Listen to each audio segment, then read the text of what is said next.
Good afternoon, orators. I'm just going to share the screen for the week 3 lecture. Alrighty, and you should see the beginning of the week 3 lecture.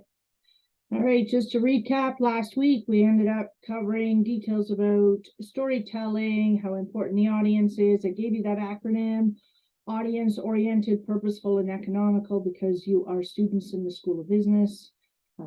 And then we talked about different kinds of culture, adaptability, and the need to be receptive to other kinds of cultures. You gave your short talk about speaker qualities, and I have those pages to return to you when you come to class this week in week 3. I asked you to post onto the Padlet your best story, and a few of you did, but we didn't have as many as I would have liked. So I'm going to invite a few of you to go and follow the link and maybe post a story yet before our class in week 3. You are advised, have been advised, will continue to be advised. Please, please, please follow the CSI. Here is what the CSI told you. You should be reading out of the handbook, what you should be covering out of the open resource, things you had to do on Brightspace, and what you're going to have to do for presenting during this week's class. The first part of the reading in this week in the handbook covers hemispheric dominance. Scully goes to great lengths explaining it's not that we only use the right brain or only use the left brain. It's more a case of aptitudes or tendencies. It's what we're comfortable doing. It's how we function best. So are we somebody who really prefers and is most comfortable when things are very logically presented, maybe in a tabular form, nice straight lines, organized grids, structured, so you know exactly what the first step is, what the second step is, etc.? Or are we good floating around and having a general sense of what it is we want to be doing when we're doing it, right? So this is aptitudes and tendencies. We use both parts of the brain. There is absolutely no right brain only or left brain only.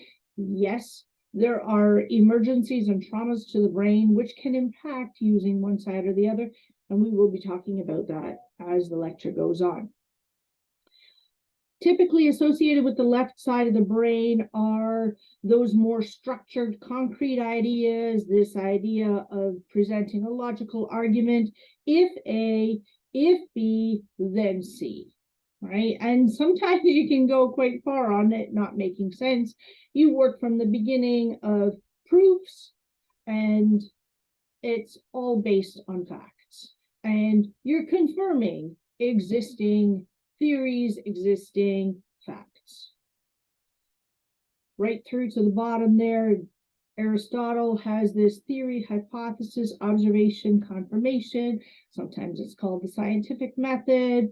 Think about, you had to prove at various points in your elementary education the theory of gravity.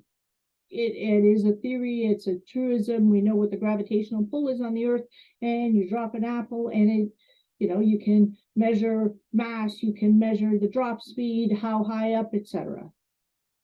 On the right-hand side of our brain, this is the part of the brain that works more on finding patterns, just observing something for the sake of observing it. It is working on that abstraction, it's ideas, your gut feeling on things.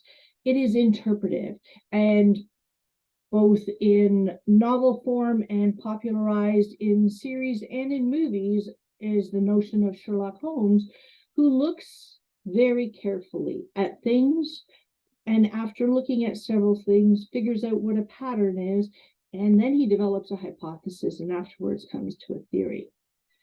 The one thing that you'll notice, I've got an interesting image here from popular sitcom TV, The Simpsons, and this is the idea linked to psychotropic drugs, marijuana, and how it is mind-altering substances, and the idea that there's a line where I think it's Otto who says it, my fingers don't think, right? This idea that you're looking at things in a new way. All right. And what is the relevance for all of it for us in the art of oratory? To be an effective world-class speaker, you need to use both parts of your brain. We can talk about all sorts of facts. You know, your brain is sort of the size of a cantaloupe, has a mass of 1,500 grams, and that's why you sometimes hear people say, use your melon. But the reality is, we really want to have both parts of the brain working together. That's going to give the audience the best experience, and it's going to make sure that you as a speaker are going to be your best act as well. Glossophobia, we did talk about that last week briefly as well, and that's this general fear of public speaking. I'll share the link with you later on. It still ranks up there very highly. I think the most recent one I found puts it at the 4th biggest fear for North Americans, and it triggers this fight or flight reaction from the person who is experiencing the fear. And that's any fear, really. All right. But in this context of how we react to glossophobia, and it's a release of cortisol, it's this sweating palms, you know, your heartbeat has increased and you're nervous and you want to run away. But sometimes, you know, well, for instance, for presentations here, you have to be there, you have to present, or you're not going to get the grades. For work, you have to do the presentation, or you're going to not have done what your clients expect, what your boss expects, and you're going to lose your job.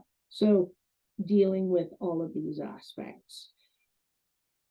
Keeping to this idea of how important preparation is, of those who suffer from glossophobia, it tends to be 90% who are not prepared as fully as they should be. And within the portion of the population that suffers from glossophobia, it tends to overwhelmingly be young people. So most of you who are attending this class, and there's a higher percentage of females who suffer from glossophobia. The handbook goes on and discusses the 4-quadrant model that's particularly related to Jill Bolte Taylor. And she is somebody who suffered a stroke, and then it changed her whole way of her brain thinking. She's done TED Talks, she's done a book on it. There's some good analysis that was done by Kowalski on it.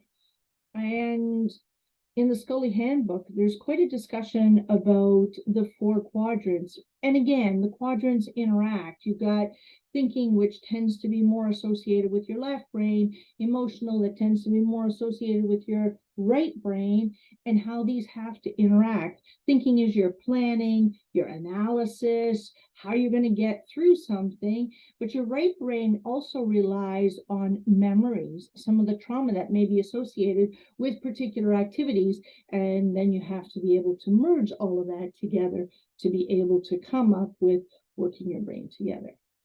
I asked you to do one quick activity. Again, it's not going to take you much time. There's some hyperlinks, a couple of further articles to read, should you want to be pursuing a little bit more. And then this quick little quiz. I ask you to make a few reflective notes about your thoughts on brain dominance and submit it. Also a reminder, you should have completed your first discussion post, and by middle of the week, I think I said by Wednesday, you need to also have posted some responses. That brings us to the end of the first segment of the lecture. So I'm just going to stop the recording.